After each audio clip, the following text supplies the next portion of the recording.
Hello. சொல்லுடி செல்வி, 5000 ரூபாய் வந்துதா? ஏய், நீ போட்டு விட்டியா என்கிட்ட வாங்கின காசை? அடியே, எல்லாத்துக்கும் போட்டுருக்காங்கடி, உரிமை தொகையா. உரிமை தொகையா? ஆமா. நீ இப்பயே போட்டாங்க. ஹலோ, இவனுங்க ஏதோ பாஜக காரனுங்க கேஸ் போட்டானுங்களாம். மாசம் மாசம் எலெக்ஷன் அனௌன்ஸ் பண்ண பிறகு எதுக்கு மாசம் மாசம் 1000 ரூபாய் போட்டுன்னு இருக்காங்க, அது நிறுத்தணும் அப்படின்னு கேஸ் போட்டானுங்களாம். நீங்க என்னடா நிறுத்துறது அப்படின்ட்டு இவங்க 3 மாச காசையும் சேர்த்து போட்டு விட்டாங்க இன்னைக்கு, இந்த மாசமே. ஏய், 3 மாசம் காசுனா 3000 ரூபாய் தானே வரும், எப்படி 5000 ரூபாய் வந்துச்சு? அதான் ஸ்டாலின் ஜெயிச்சா 2000 ரூபாய் தரேன்னாரு.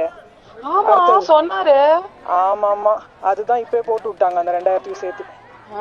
இவனுங்க பாரு, இவனுங்க குடுக்கறதுக்கும் ஒக்கு இல்ல, குடுக்குற காசை தடுக்கிறதுக்கு நான் பிளான் போடுறானுங்க பாரு இவனுங்க.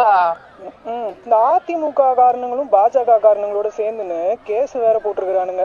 என்ன சொல்றது, இவனுங்க வந்தா கண்டிப்பா நமக்கு ஒரு காசும் கிடைக்காது செல்வி, அது மட்டும். ஆமாடி. ஏய், ஸ்டாலினுக்கு தான் எல்லாரையும் ஓட்டு போட சொல்லணும், சரியா? அவர் மட்டும் வரல, அவள் தான். இந்த மாதிரிலாம் யாரும் நமக்கு உரிமை தொகை எல்லாம் கொடுக்க மாட்டாங்க. அதான் குழுல எல்லாம் சொல்லணும் ஃபர்ஸ்ட். மறக்காம அந்த பக்கத்து வீட்டு பொம்பளைகிட்டயும் சொல்லிடு. ஆமா. அவளுக்கு வந்துச்சா காசு? எழுதி போட்டா வந்துச்சா இல்லையான்னு பாக்கணும். சரி, எல்லார்ட்டையும் சொல்லிடு, சரியா? சரி, நான் சொல்றேன். குழுல சொல்லுவோம் முதல்ல. இவனுங்க என்ன இது குடுக்கறதையும் தடுக்கிறதுக்குள்ள கேஸ் போடுறானுங்க. நல்ல வேலை 5000 ரூபாய் வந்துச்சு, காலையிலேயே ஒரே சந்தோஷமா இருக்குது. ஆமா, நானுமே அதானே. சரிக்கா, நீ பாரு.